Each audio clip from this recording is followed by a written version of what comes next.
Hello traders, Gary Wagner here. Approximately 11 a.m. in Honolulu, 5 o'clock in New York City. It is Friday, finally, the 3rd day of August 2012, and this is the daily report for gold and silver.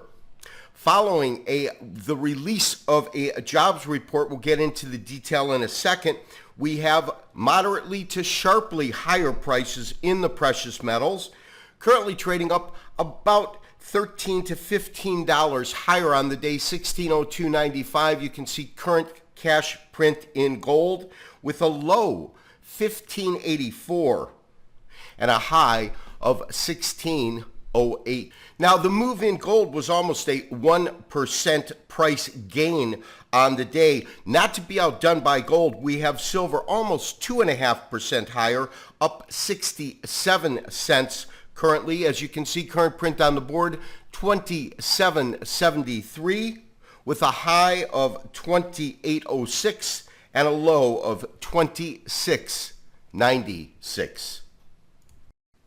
Traders, following 3 days of price declines in the gold market, daily chart that we're currently looking at, and you can see the 3-day price decline right here. We had the release of our jobs report. The expectation was about 100,000 new jobs would be added, when in fact it was about 163,000 new jobs were added. At the same time, our unemployment rate went from 8.2 to 8.3. Not really a mixed bag, as much as lower expectations than what we saw coming in. On a technical basis, there can be no doubt. We have seen this resistance area of around 1630. That has been holding throughout the month of June, throughout the month of July, and as we go into August, we have had our first testing right at the end of July. Market came down, and as you can see, we've recovered quite nicely, and we are back over $1,600 per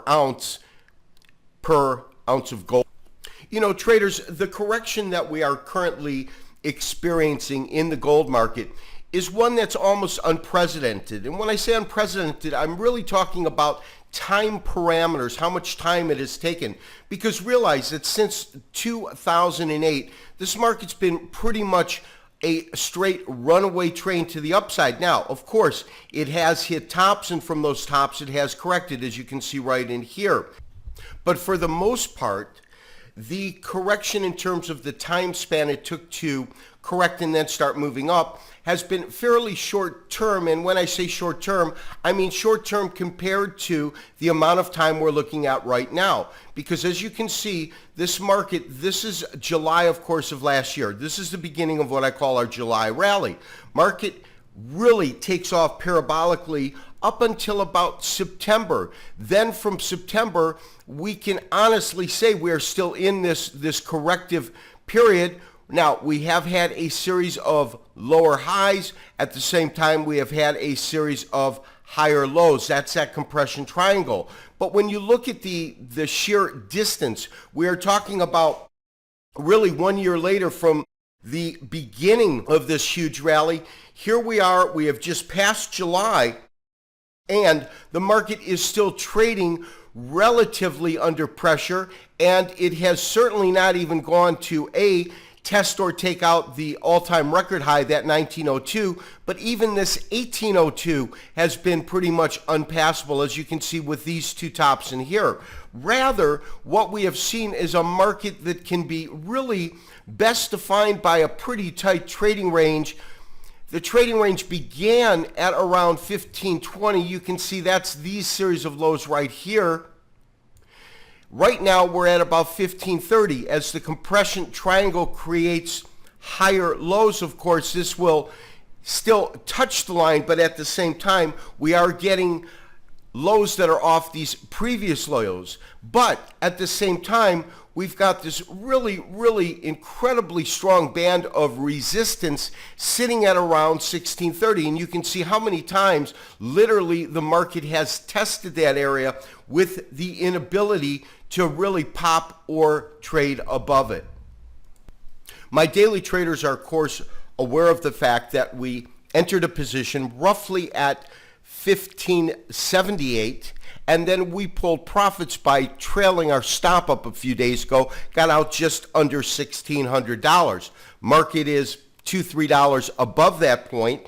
And my sentiment is this: with the kind of activity that we saw, with the markets under pressure the way that they were, there is no doubt in my mind that at least for the time being, even in a tight range, we were able to pull some profits out of the market, both in gold and in silver. Now, the fact that the market is a little bit above the point we got in isn't really something that troubles me. It would trouble me, of course, much more had we taken a loss on that trade. And to me, preservation of capital is absolutely as important, if not more important, than being able to add to that capital. In other words, making money. Making money is one thing. Holding on to that money, I believe, is of critical importance in the long term. As we look at this chart, again, it's a daily chart, cash market of gold.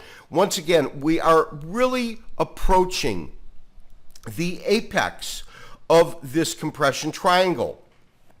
And at the same time, the range that we have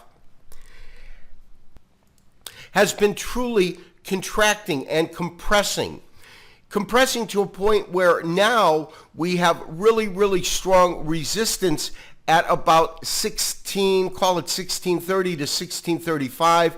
You can see that right in here, these series of tops. We have had a series of higher lows at the same time. To me, as we approach this apex, it tells me that there is an increased probability, and it's not essential, it's not etched in stone, but an increased probability that we will get a sizable breakout in terms of the energy being released as we get to the apex. And of course, that can be to the upside or to the downside. It is also looking like a bearish wedge, but at the same time, within our Elliott wave count, if that count's correct and if gold follows this count, because quite honestly, you can see this type of correction has been very, very difficult to keep within that count. But if it does, we would expect that breakout to be to the upside. We will just have to wait and see. The answer is not evident just yet. As far as silver goes, silver, my personal belief has been that there is people out there making a play for that market right now. We saw really, really strong support, $26. There's no doubt. You can see that in terms of this real strong, I believe, triple bottom right in here. You can see the fact that it has been tested on a number of occasions, and it also has been coming off of that particular low with a vengeance. When we go ahead and blow this chart up, let me go ahead 1 second. If you recall, my daily viewers will, that I talked about the fact that even though there wasn't what's called a true price gap because you had the high here and the low here, you did have the fact that these bodies were separated with some distance in terms of a price void. And that's why I said yesterday, it wouldn't surprise me at all to see this gap immediately come and get filled. We saw that gap get filled in a 1 day time parameter since I made that statement. You can see how well and eloquently it has bounced off of these lows. You can see the kind of strength that we have in this market. And let's go ahead and convert that to a Heikin-Ashi. And as you can see on the Heikin-Ashi, we have gone to a doji candle. And typically you have to realize that these Heikin-Ashis, without a doubt, are lagging indicators. So we've got a doji candle in there. It hasn't gone green, although it has gone green when we look at the intraday Heikin-Ashi, whether it's 240 or 360 minute, we do get a pretty strong green signal moving up. We'll look to reposition ourselves in the market beginning of next week. We'll have to see how and what kind of carry through we get over the weekend. I can tell you this, with the way the market bounced off both in gold and silver, it wouldn't surprise me to see higher prices next week. The question still remains that really strong resistance at 1630. Until we see the market take that out or take out the lows, we are still bound within this tight consolidating trading range. This has been Gary Wagner wishing you, as always, good trading. We'll talk to you on Monday for another daily update and review. Bye-bye.